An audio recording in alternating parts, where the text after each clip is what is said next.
கால பூக்களின் மேலே வண்டென அமர்ந்தாயே. அமர்ந்த வண்டு பறந்து விடாமல் ஆசையில் அணைத்தாயே.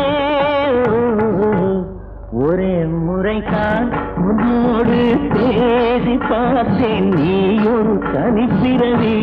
ஒரே மயக்கம் அம்மம்மா, போதும் போதும் ஏனி மறுபிறவி.